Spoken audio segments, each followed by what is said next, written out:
말씀입니다. 빌립보서 3장 1절 이 한 절 말씀을 합독해서 한 목소리로 읽도록 하겠습니다. 끝으로 나의 형제들아, 주 안에서 기뻐하라. 너희에게 같은 말을 쓰는 것이 내게는 수고로움이 없고 너희에게는 안전하니라. 아멘. 성가대에 찬양이 있겠습니다.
아멘. 우리의 찬양을 받으실 하나님께 박수로 영광 올려드리겠습니다.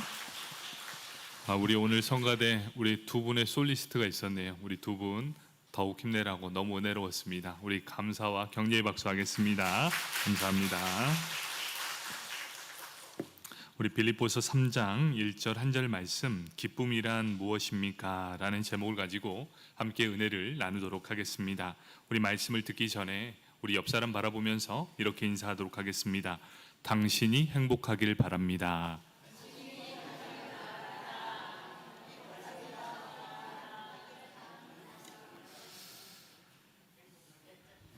우리가 이렇게 이야기하는 게 어떤 의미입니까? 내 행복을 바라는 게 아니라 옆 사람의 행복, 당신이 행복하면 모든 것이 다 행복하다라는 의미입니다. 여러분, 가정이 행복하려면 누가 행복해야 됩니까? 내 상대편이 행복해야 내가 행복한 거고, 그렇다면 교회는 어떻습니까? 나보다 다른 사람이 행복하다면 교회는 더 행복한 공동체가 될 것입니다. 오늘 갑자기 기쁨을 얘기하면서 왜 행복을 이야기합니까? 라고 물을 수 있습니다. 그 이유가 있습니다. 행복은 기쁨과 동일한 의미를 가지고 있습니다. 기쁨이 곧 행복이라는 말씀이지요. 기쁨과 행복은 뗄래야 뗄 수 없는 관계에 있기 때문입니다. 우리가 이러한 기쁨과 행복을 누리기 위해서 반드시 필요한 것이 있습니다. 무엇이 있을 때 우리는 행복할 수 있고 기뻐할 수 있는가? 그 답을 성경은 주고 있습니다. 예수가 나의 주인이 되게 하라. 이렇게 분명하게 말씀해 주고 있습니다. 예수님이 내 삶의 주인이 되었을 때 바로 나에게 행복이 찾아오게 된다. 한 가정이 행복해지고 기쁨이 넘쳐나기 위해서는 어떻게 하면 됩니까? 예수가 가정의 주인이 될 때 그 가정은 행복이 넘쳐나게 될 것입니다. 이것을 빗대어 동일하게 이야기하자면 그렇습니다. 교회가 가장 행복하고 기쁠 수 있는 공동체가 되기 위해서는 어떻게 해야 됩니까? 예수가 주인이 되게 하면 됩니다. 바로 우리 교회가 예수님께서 주인 되시는 귀한 교회 되기를 축복합니다. 사람이 주인이 아니고 하나님께서 우리 교회의 주인 되었을 때에 우리 교회에 행복과 기쁨이 넘쳐나게 될 것입니다. 그럼 왜 예수님이 주인 되실 때 행복과 기쁨을 누릴 수 있습니까? 라고 묻는다면 성경은 우리에게 이렇게 말씀해 주고 있습니다. 복의 근원이 바로 하나님께 있기 때문입니다. 복의 시작점이 바로 하나님께 있고 예수님 안에 그 행복과 기쁨이 있기 때문입니다. 복의 근원이 되신 예수님, 그 예수님이 내 삶의 주인이 될 때 나도 기쁨이 넘쳐나고 행복이 넘쳐날 뿐만 아니라 각 가정이 예수가 주인 되었을 때 복의 근원, 바로 예수님이 함께함으로 그 가정이 복을 누리게 된다는 것입니다. 바로 기쁨의 출발점, 기쁨은 멀리 있지 않습니다. 예수를 나의 주인으로 삼고 예수 안에 머무르게 될 때 우리는 행복을 찾을 수 있게 될 것입니다. 우리 그리스 신화에 보면 이런 글이 있습니다. 헤라클레스도 이기지 못하는 괴물이라는 제목이 있습니다. 그리스 신화에 등장하는 모페의 영웅 헤라클레스가 있었습니다. 이 헤라클레스가 어느 날 숲길을 걷고 있을 때였습니다. 작고 초라한 괴물이 갑자기 나타나 헤라클레스를 공격하게 되었습니다. 헤라클레스는 이 괴물을 가볍게 물리치게 됩니다. 그리고 다시 길을 걷게 되었습니다. 그런데 그 물러갔던 그 괴물이 다시 나타나 헤라클레스를 공격하게 되었습니다. 이상하게도 이번에는 훨씬 더 강력해진 괴물의 모습으로 나타나게 되었습니다. 그래서 헤라클레스는 힘겹게 그 괴물을 물리치고 말았습니다. 그리고 겨우 물리치고 나서 이제 서둘러 숲을 빠져 나가려고 했습니다. 그런데 출구가 보이려는 그 순간 그 괴물이 다시금 나타나게 되었습니다. 이제는 그 전보다 훨씬 더 강한 모습으로 나타나게 되었습니다. 그때 무패를 자랑했던 헤라클레스도 결국 도망을 칠 수밖에 없었습니다. 이후 헤라클레스는 아테나 여신을 찾아가 물었습니다. 도대체 이 괴물의 정체가 무엇입니까? 아테나는 이렇게 대답했습니다. 그 괴물은 맞서면 맞설수록 훨씬 더 강해지는 괴물입니다. 싸우지 않고 무시하면 점점 작아져 사라질 것입니다. 그 괴물의 이름이 바로 다툼입니다. 싸우면 싸울수록 더 커지는 다툼. 시작은 아예 피하는 것이 더 현명하다. 그러면 그것은 힘을 잃고 말 것이다. 이렇게 말해주고 있습니다. 사랑하는 성도 여러분, 우리의 기쁨을 앗아가는 것 중에 하나가 이 다툼, 분쟁입니다. 다툼을 피하면 그 힘을 잃어버리고 사라지게 된다는 것이지요. 다툼의 여지가 있을 때 싸움을 키우지 말고 그 자리에서 잠시 피하는 것이 가장 현명한 방법이다라고 말씀을 해주고 있지요. 헤라클레스, 바로 무패를 자랑했던 그 영웅도 다툼 앞에서는 피하는 모습을 보여주고 있다는 것입니다. 그렇다면 이 다툼의 성경적인 해결 방법이 무엇입니까? 우리가 지금까지 모았던 것이 무엇이지요? 빌립보서 1장과 2장의 모습을 살펴보았습니다. 그 내용이 무엇입니까? 1장과 2장 내용은 교회 안에서 일어나는 분열, 다툼, 시기, 질투를 해결할 수 있는 방법을 제시해주고 있습니다. 그것이 무엇입니까? 바로 겸손이었습니다. 성경적인 다툼을 해결하는 방법, 바로 겸손. 그러면서 예수 그리스도의 겸손을 우리에게 보여주셨습니다. 그러면서 우리에게 한 가지 더 요청하는 것이 있었습니다. 하나님의 백성답게, 하나님의 자녀답게 살아가라라고 권면하면서 디모데와 에바브로디도의 삶을 보여주면서 너희는 이러한 삶을 살아가야 한다, 하나님의 백성의 삶의 모범을 보여주었습니다. 이것이 바로 1장과 2장의 말씀이었습니다. 이 내용이 무엇이죠? 교회 안에서 일어나는 분쟁과 다툼이 있을 때 겸손 그리고 하나님의 백성으로 살아내라라는 내용이었습니다. 그러면 3장부터는 어떤 말씀이겠습니까? 이제 너희의 시선을 교회 안에서 교회 밖으로 이동하라는 것이지요. 교회 안에서의 분열과 다툼이 아니라 이제 교회 밖에서 교회를 향한 공격이 있을 때 너희는 어떻게 해야 하는가, 이렇게 말씀해 주고 있습니다. 이제 3장은 교회를 위협하는 자들이 너희에게 공격하고 또 너희를 핍박하고 어떠한 위협이 있을 때 너희는 그 공격을 막을 유일한 피난길이 있다. 바로 이 모든 것을 이겨낼 수 있는 길이 있는데 그것이 무엇이냐? 바로 기쁨을 회복하라 라는 것이었습니다. 교회 안에 있을 때는 겸손, 그리고 교회 밖에서의 공격이 있을 때는 너희가 기쁨을 회복하라 라고 말씀해 주고 있습니다. 빌립보서 3장 1절 말씀입니다.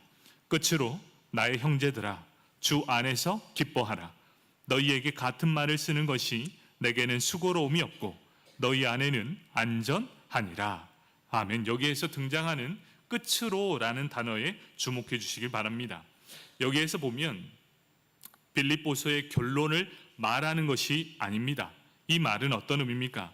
새로운 주제를 말하기 위한, 시점의 변화를 주기 위한 말씀입니다. 그래서 지금까지 1장과 2장에서의 내용, 그 내용과 끝으로, 이것은 시점의 변화를 주기 위한 끝으로로 사용되고 있다는 것이지요. 새로운 주제를 다루는 만큼 이제부터 하는 말을 잘 들으십시오 라는 의미입니다. 그러면 이제부터 하고 싶었던 말이 무엇일까요? 바울이 이 빌립보 성도들을 향해서 하고 싶었던 말이 무엇입니까? 그 말은 주 안에서 기뻐하라, 이렇게 말씀하고 있습니다.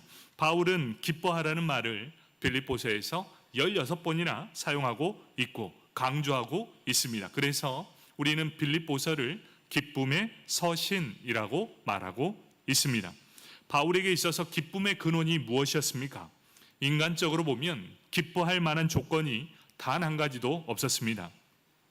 로마 감옥에 갇힌 죄인이며 먹을 것, 입을 것, 심지어 잠자리도 불편했던 무엇보다도 자유함이 없었던 그였습니다. 인간적으로 볼 때 기뻐할 조건이 단 하나도 없었는데 그럼에도 불구하고 바울이 기뻐할 수 있었던 이유를 말해주고 있습니다. 그 이유가 무엇입니까? 나는 지금 주 안에 있습니다 라는 말씀을 해주고 있다는 것이지요. 바울은 주 안에서 기뻐한다라고 말합니다. 그러면서 빌립보 성도들을 향해서 너희들도 주 안에서 기뻐해라 라고 말하고 있지요. 주 안에서 기뻐하라는 의미, 바로 기쁨의 근원, 복의 근원이 바로 예수님이시기 때문입니다. 이것을 더 자세하게 설명한 내용이 하박국 선지자의 고백에 있습니다. 하박국 3장 17절에서 18절의 말씀입니다. 비록 무화과 나무가 무성하지 못하며 포도나무에 열매가 없으며 감람나무에 소출이 없으며 밭에 먹을 것이 없으며 우리의 양이 없으며 외양간에 소가 없을지라도 나는 여호와로 말미암아 즐거워하며 나의 구원의 하나님으로 말미암아 기뻐하리로다. 아멘. 우리가 기쁨을 누리는 데는 조건에 있지 않습니다. 우리는 자꾸만 어떤 기쁨을 누리기 위해서 조건을 갖추려고 합니다. 그런데 오늘 이 말씀은 우리에게 어떻게 이야기하고 있습니까? 우리가 기뻐할 수 있는 이유는 날 구원하신 하나님이 나와 함께 하심을 인하여 기뻐한다라고 말합니다. 내 삶에 집이 없습니다. 내 삶에 돈이 조금 없습니다. 내 삶에 건강이 좋지 않습니다. 그럼에도 불구하고 주 안에서 기뻐할 수 있다라고 말하고 있습니다. 바로 오늘 우리가 다루어야 될 이 주제가 바로 기쁨입니다. 성도는 주 안에서 기뻐해야 되는데 어떻게 기쁨을 회복할 수 있고 어떻게 하는 것이 기쁨을 다시 찾을 수 있는가? 바로 이것에 대해서 우리에게 말씀해 주고 있습니다. 첫 번째, 우리는 주님의 구원으로 인해 기뻐해야 한다라는 것입니다. 하박국은 구원의 하나님으로 인해 기뻐한다라고 말하고 있습니다. 성도가 가장 큰 은혜를 받은 것이 무엇입니까? 우리가 성도가 되었습니다. 우리가 가장 큰 은혜를 받은 것이 무엇입니까? 바로 그것은 구원의 은혜라는 것이지요. 여러분, 우리는 구원을 받았습니다. 얼마나 기뻐할 일입니까? 우리는 죄인이었습니다. 그리고 그 죄의 값은 사망이었습니다. 죽음에서 육체의 죽음뿐만 아니라 영원한 죽음에 이를 수밖에 없었던 우리는 죄인이었습니다. 이 땅에 태어난 사람이라면 그 누구도 피할 수 없는 것이 바로 죽음이었습니다. 그런데 놀랍게도 하나님께서는 이 죄인들에게 피할 길을 주셨습니다. 이 피할 길이 무엇입니까? 오직 예수 그리스도를 믿는 믿음으로만 구원을 받을 수 있는 은혜를 허락해 주셨다는 사실입니다. 그러면 죄인이 구원을 받게 되면 나타나는 현상이 있습니다. 이 현상이 무엇입니까? 첫 번째, 죄사함을 받게 된다라는 것이지요. 너희가 어떤 죄를 지었든지 예수 안에 온다면 그 모든 죄사함을 받게 될 것이다. 두 번째, 너희는 하나님의 자녀가 될 것이다. 너희는 하나님의 자녀가 되는 권세를 누리게 될 것이다. 세 번째, 너희는 영원한 생명을 얻게 될 것이다. 바로 이 천국의 백성이 된다는 것이지요. 네 번째는 무엇입니까? 친밀한 가운데 날마다 하나님과 동행하게 될 것이다. 바로 이렇게 죄인이 구원을 받으면 나타나는 현상이 바로 이러한 모든 것이었습니다. 바로 천국 백성이 된다는 증거. 여러분, 죄사함을 받고 하나님의 자녀가 되고 영원한 생명을 얻게 되고 친밀한 가운데 하나님과 동행한다는 것은 내적인 증거입니다. 이것은 보여지지 않습니다. 우리 마음속에 이러한 기쁨이 날마다 넘쳐난다는 것은 내적인 기쁨입니다. 그런데 여기에서 중요한 게 있습니다. 구원받은 하나님의 백성으로서 나타나는 외적인 증거가 있다는 사실입니다. 여러분, 내적인 증거는 이렇게 확실한데 외적인 증거는 어떻게 드러나야 되는가? 우리를 본문에서 이렇게 말씀합니다. 외적인 증거가 나타나는데 그 증거가 바로 기쁨이다라고 말씀해 주고 있습니다. 사랑하는 성도 여러분, 여러분 기쁘십니까? 아까 전에 일부 예배에서도 참 암울하더라고요. 예수 믿는 사람에게 언제부턴가 기쁨이 사라졌습니다. 세상 근심은 다 가지고 있습니다. 뭐가 그렇게 근심이 많은지 하나님이 주시는 외적 증거가 우리 삶에 드러나야 되는데도 기쁨이 사라지는 모습을 보여주고 있습니다. 여러분, 옆 사람 한번 바라보시겠습니까? 기쁜 모습입니까? 왜 그러냐? 이게 중요하기 때문이에요. 예수 믿는 사람은 내적인 증거를 가지고 있습니다.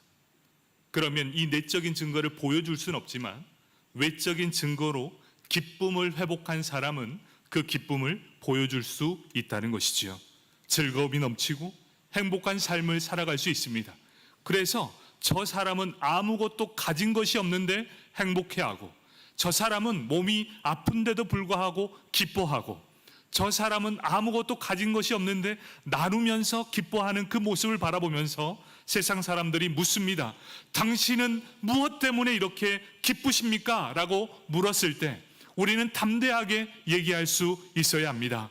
예수 그리스도를 믿으니 이렇게 기쁘고 행복합니다. 여러분, 예수 믿는 사람은요, 내적인 증거만 있는 사람이 절대로 아닙니다. 세상 근심 다 짊어지고 내일 있을 염려 다 끌어다가 지금 다 하고 있습니다. 여러분, 절대 그런 것이 예수 그리스도의 기쁨을 누리는 삶이 아닙니다. 내적인 이런 감동과 기쁨이 있는 사람은 아침에 일어날 때부터 기쁨이 넘쳐나야 합니다. 날 구원하신 하나님께서 오늘 새날을 주셨군요. 이 한날을 기대합니다. 아버지 하나님, 오늘 어떠한 은혜를 나에게 부어줄 수 있겠습니까? 주여, 피할 길이 있다면 피하게 하시고 이길 수 있는 길이라면 넉넉히 이기게 하십시오. 이렇게 시작하는 하루는 기쁨이 넘쳐나게 될 겁니다. 여러분, 내적인 증거뿐만 아니라 외적인 기쁨이 넘쳐나길 축복합니다. 아멘. 바로 이 기쁨, 세상이 주는 즐거움이 아니라 이것과는 근본적으로 다릅니다. 창세 전부터 있었던 천국의 기쁨을 누리는 것, 바로 영원한 기쁨을 누리는 것, 바로 하나님의 기쁨을 누리는 것. 이 기쁨은 세상을 이깁니다. 그리고 환경을 뛰어넘습니다. 세상의 목마름으로부터 자유하게 된다는 것이죠. 바로 이러한 기쁨은 감정이 아닙니다. 여러분, 이 기쁨은 생명입니다. 오직 주님만이 나의 전부이십니다. 감정적으로 흔들리는 것이 아니라 생명으로 자리 잡는 것이지요. 바로 이것 때문에 나는 세상에 간 곳이 없고 구원하신 예수 그리스도만 보입니다. 그분 안에서 나는 참 만족을 누립니다. 주님의 음성을 사모합니다. 기도의 자리에 머물기를 좋아합니다. 영생의 기쁨이 내 새 노래가 되고 찬송이 됩니다. 라는 이 기쁨의 찬송이 넘쳐나야 된다는 것이지요. 그런데 삶의 현장은 우리를 지치게 합니다. 힘들고 지치고 이러한 삶 가운데 우리에게 필요한 것이 무엇입니까? 바로 새 힘이 필요하다는 것입니다. 여기에 우리에게 새 힘을 얻고 다시 일어서는 비결을 허락해 주셨습니다. 그것이 무엇입니까? 우리가 힘이 들고 지치고 새 힘이 필요할 그때에 꼭 기억해야 될 것, 날 구원해 주신 구원의 은혜를 깊이 묵상해야 한다는 것입니다. 사랑하는 성도 여러분, 지치고 힘들 때 그 자리에 그대로 무릎을 꿇으십시오. 그리고 한번 곰곰이 생각해 보십시오. 나 같은 죄인을 구원하신 그 하나님의 크신 사랑을 한번 묵상해 보십시오. 회개함으로 예수 그리스도의 십자가의 능력을 믿으십시오. 죄 씻음을 받고 부르심과 택하심의 믿음을 신뢰하심을 가지십시오.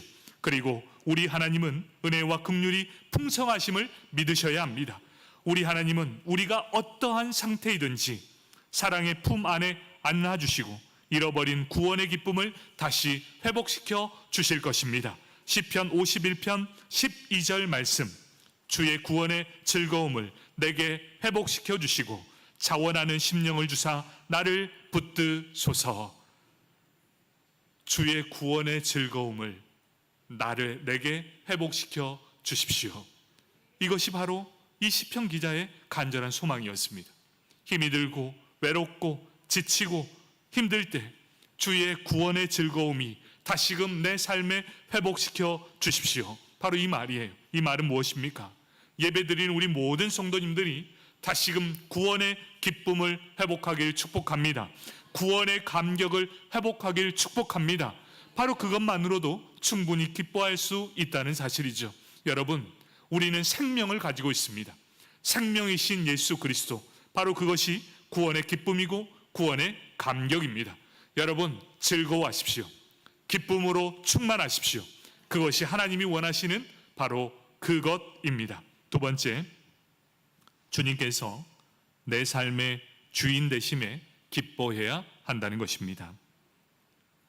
살아계신 하나님께서 이 죄인인 나와 함께하여 주시는데 어디에 계십니까? 바로 우리 마음 안에 계시다는 사실, 이거는 기적입니다. 설명할 수도 없는 기적이에요. 살아계신 하나님께서 이 연약한 육체 가운데 지금 이곳에 나와 함께 계시다는 사실, 이거는 기적 중에 기적이요, 은혜 중에 은혜라는 사실입니다. 여러분, 나 같은 죄인에게 지금 예수 그리스도께서 찾아와 내 마음 안에 계시다는 게 얼마나 기적 같은 일입니까? 바로 그것이 우리에게 보여주는 내용입니다. 그렇다면 이제는 내가 사는 것이 아니요, 내 안에 계신 예수 그리스도께서 사시는 것이다 라는 것입니다. 그렇기에 내 안에 살아계신 예수 그리스도의 이름이 높아지는 것 때문에 나는 기뻐할 수 있다는 것입니다. 예수의 이름이 높아진다면 나는 어떠한 고난을 받아도 기뻐할 수 있습니다 라는 고백이지요. 이것을 보여주신 분들이 있습니다. 예수님께서 먼저 우리에게 보여주신 선행이 있습니다. 어떤 것이지요? 예수님은 하나님의 이름과 영광을 위해 십자가에서 자신의 생명을 드림으로도 기뻐하셨다는 사실입니다. 그리고 또 예수 그리스도의 이름의 영광을 위해 기쁨으로 행하면 항상 우리에게 기쁨을 더해 주신다 말씀해 주셨습니다. 여러분, 세례 요한을 보십시오. 자신의 이름은 망하여도 예수님의 이름이 흥하는 것으로, 그것으로 기뻐했던 것이 바로 세례 요한이었습니다. 사도들을 보십시오. 예수 그리스도 이름 때문에 예수의 이름은 높아지는데 그들은 그 이름 때문에 채찍을 맞았고 죽임을 당했다는 사실, 그럼에도 그들은 기뻐했습니다. 초대교회 성도들 보십시오. 복음을 전한 것 때문에 핍박을 받았고 목숨을 잃을 그때에도 기뻐했습니다. 스데반은 어떻습니까? 마지막 이 예수 그리스도를 증거하는 그 순간에 모든 유대인들이 몰려와 돌을 들어 그를 쳐 죽였습니다. 돌에 맞아 죽는 그 순간에도 이 스데반은 기뻐했다는 것입니다. 여러분, 어떻게 그럴 수 있을까요? 어떻게 이들이 그렇게 기뻐할 수 있었을까요? 그 이유가 있습니다. 그 이유는 딱 하나, 하나님 나라에 대한 확신이 있었기 때문입니다. 막연한 기대가 아니에요. 내가 지금 죽어도 하나님의 나라 천국에 갈 수 있다는 확신, 그것으로 인해 기뻐했다는 사실입니다. 여러분, 우리 한 가지 기억해야 됩니다. 예수 믿는 사람도 고난을 당할 수 있습니다. 예수 믿는 사람도 교통사고를 당해 지금 죽을 수도 있습니다. 예수 믿는 사람도 암에 걸릴 수 있습니다. 하나님께서 원하시면 그 암에서 살릴 수도 있지만 하나님께서 그 원하는 길이라면 그 질병으로 인해 죽을 수도 있습니다. 하지만 세상 사람들과 믿음의 사람의 죽음이 다른 이유가 무엇인 줄 아십니까? 어떠한 상황과 처지에 있더라도 하나님의 나라에 대한 확신의 믿음이 있기에 그 죽음은 절대로 헛되지 않음을 믿으시길 바랍니다. 아멘. 그렇기에 스데반이 그랬고, 초대교회 성도들이 그랬고, 사도들이 그랬고, 세례 요한이 그랬고, 예수님이 그러셨습니다. 내가 지금 죽어도 하나님께서 나를 하나님의 나라 그 천국으로 반드시 입성케 하시리란 확신이 있었기에 지금도 죽음이 두렵지 않고 기뻐했다는 사실입니다. 주 안에서 기뻐한다는 것은 세상적인 기쁨과 다른 기쁨입니다. 세상적인 욕구의 충족에서 오는 기쁨이 아닙니다. 배고플 때 맛있는 음식을 먹거나 추울 때에 따뜻한 옷을 입는 데서 오는 기쁨이 아닙니다. 우리의 기쁨은 주님 안에서 얻는 영적인 기쁨이라는 것이죠. 그 기쁨은 그 누구도 빼앗을 수 없는 기쁨이라는 사실입니다. 그러한 기쁨이 바울에게도 있었습니다.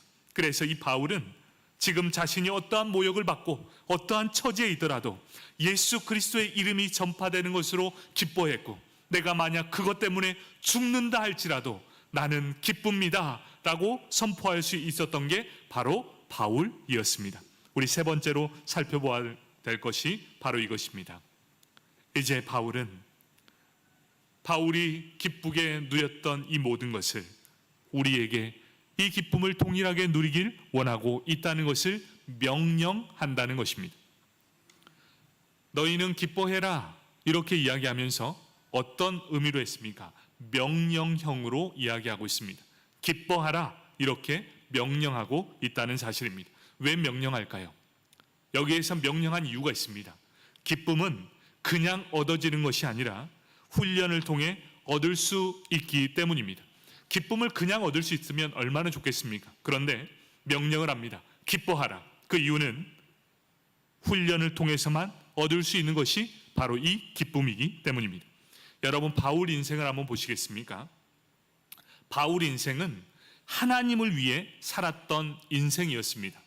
인생의 전반부와 인생의 후반부가 있는데 그 중심점에 누가 있냐? 바로 예수 그리스도가 있었습니다.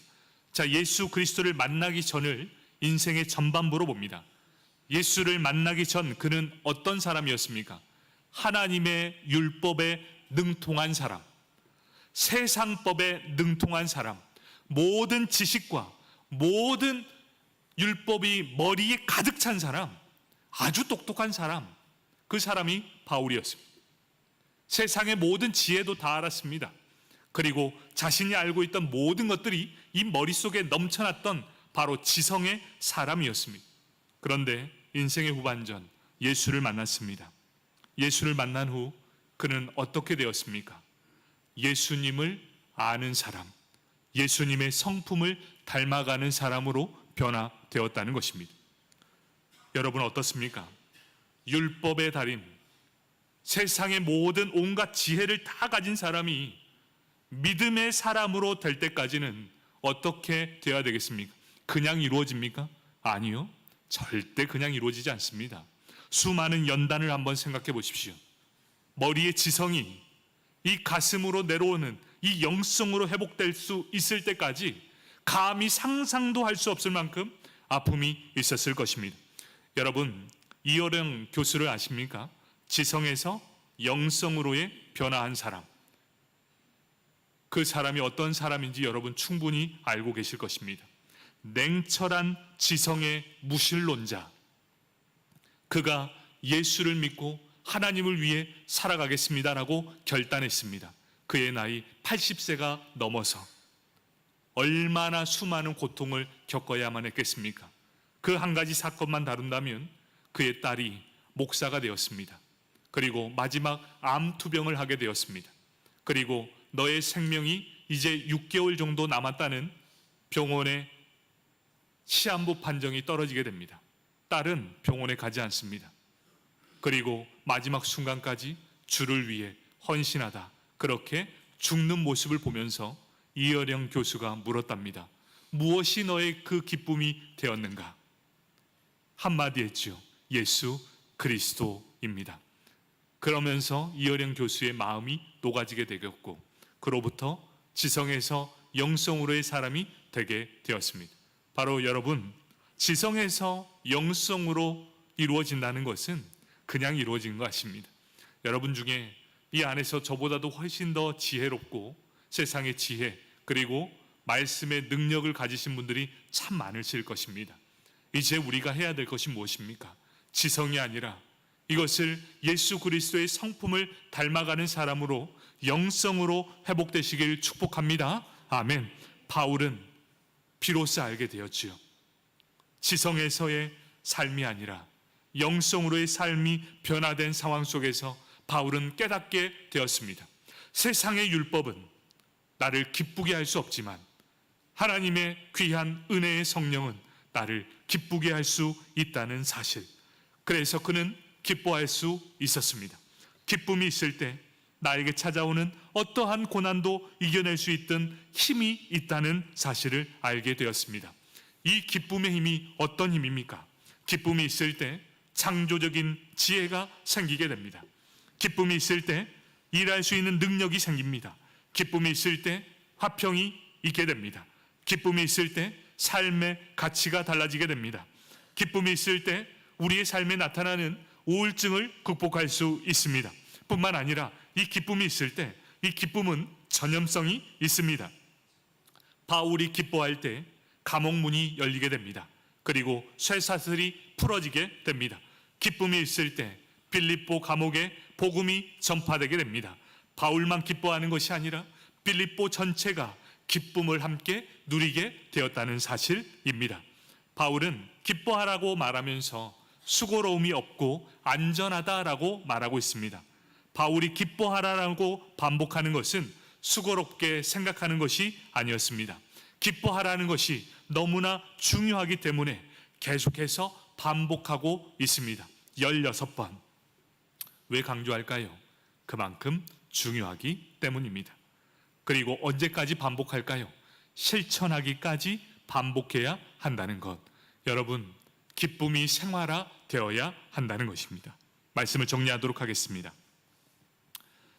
만약 누군가 오늘 지금 교회를 다니는 그리스도인들과 초대교회를 다녔던 성도님들의 실질적인 삶의 차이점이 무엇입니까? 라고 묻는다면 여러분 거기에 무엇이라 말하겠습니까? 초대교회의 성도들의 삶과 지금 교회에 다니는 그리스도인들의 차이점, 여러분 그 차이점은 명확합니다. 그 차이점은 기쁨의 삶이라고 말할 수 있습니다. 초대교회에 다니는 모든 성도들은 기쁨이 넘쳤습니다. 그런데 요즘 그리스도인은 여러분 행복하시지요? 네, 행복하시죠? 기쁨이 넘쳐야 합니다. 어느 순간부터 우울합니다.